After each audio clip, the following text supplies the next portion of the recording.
let's get rolling on a Wednesday. Glasses in session. Go to the Glasser guest line. Check in with Chase Kiddy. You can follow on X at Chase A Kiddy. BetMGM writer joining us here on Wednesdays on Send It In. Chase, great to have you on the show, sir. Before we look at today's slate, I want to get your thoughts on what we saw last night. Couple of upsets with Georgia taking down Florida, Oklahoma State with an upset of Iowa State. Chase, those are going to be two teams, Florida, Iowa State, likely to be 1 seeds, or Florida maybe 2 seeds, so some higher seeds. Any concern about either of those teams dropping their games yesterday? Hey, Peach, good to talk to you. Sorry in advance for how I sound. I think the short answer is no.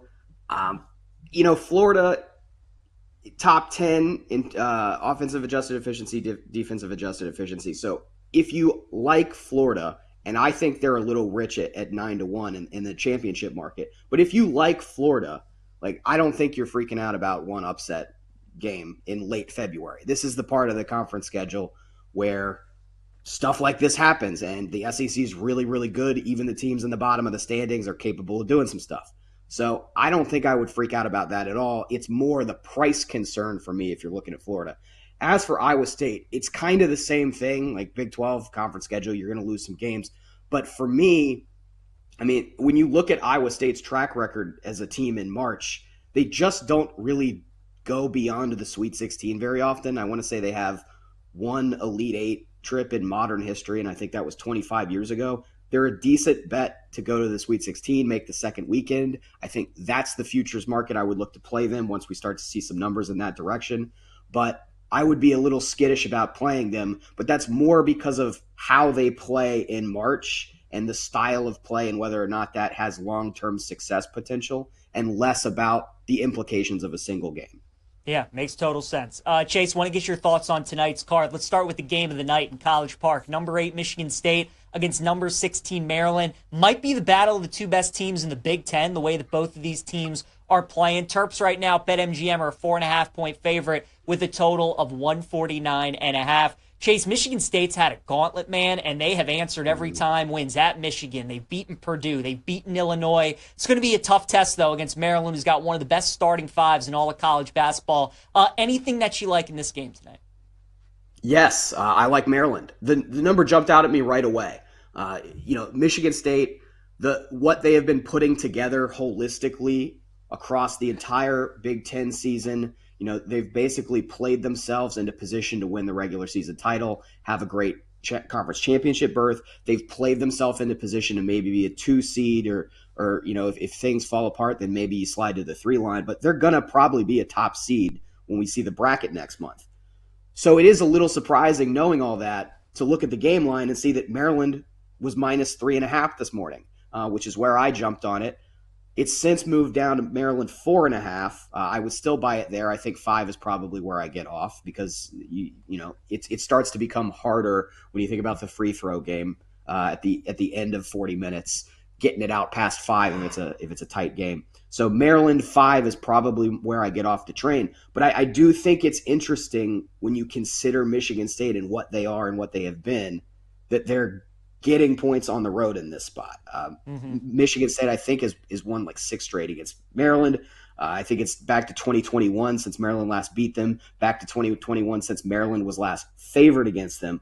So, the way I like to do analysis is less about individual player matchups and more about the marketplace. And I think the market is telling you that Maryland is a more interesting team to consider in this matchup here than it normally is when these two teams play. That's kind of how I want to attack it.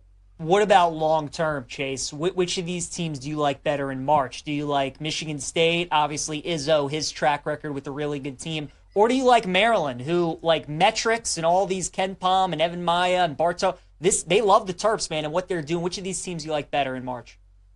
I think they're both cases where I need to see the path at this point. There's not a lot of teams this late in the season. The market right now is probably pretty close to what it's going to be after we see the bracket. I don't think you're going to see a ton of movement there. So in terms of chasing value, I don't know that there's a giant window here. I'd rather get maybe a slightly worse number, risk having a slightly worse number, but know what the path looks like than have it now 2 weeks before we see the bracket.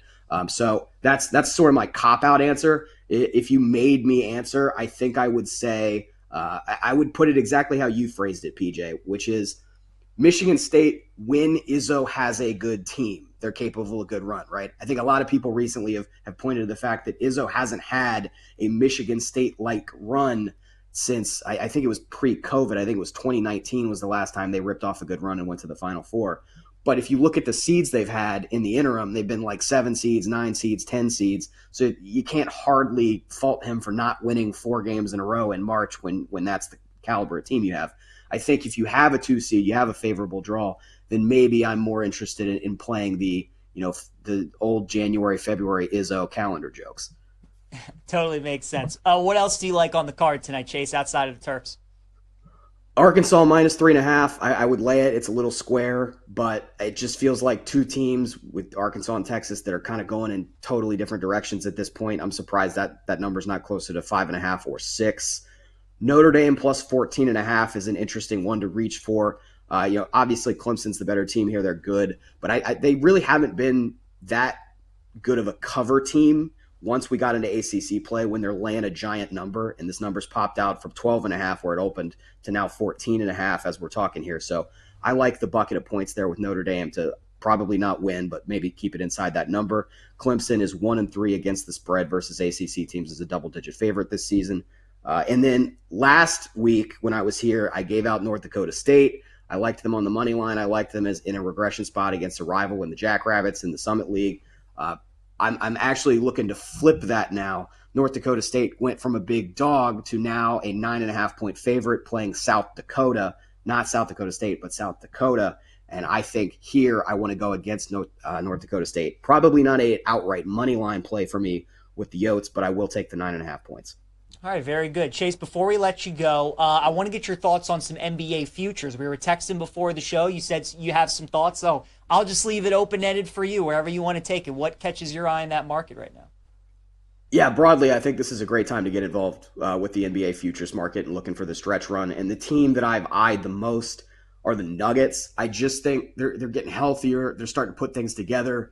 Veteran team, experienced team. And what we're starting to see, we've seen this several times over the last few years in the NBA, is as you get deeper into the regular season, the futures market really starts to overprice 2 teams at the top. We saw it last year with the Celtics and the Nuggets. Everybody wrote in for the finals, Celtics versus Nuggets. Nuggets get bounced in the second round by Minnesota.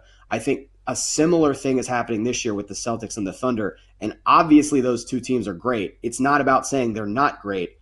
But is it so slanted now where there are buy opportunities for other teams? And I think in the West, with how wide open it is, I do think there's some value. I think 8 or 9 to 1 just to win the Western Conference alone.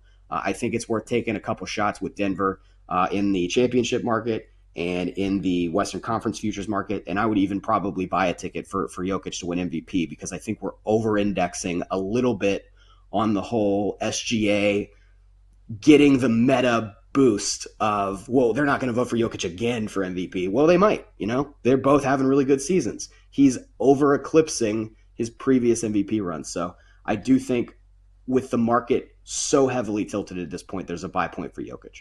I like it. And I like the thought on Denver, too. I'm with you there, taking them in the Western Conference. He's Chase Kiddy. Give him a follow on X at ChaseAKiddy. BetMGM writer joining us each and every Wednesday here on Send It In. Chase, always appreciate the time, sir. Good luck to you tonight. Talk again next week.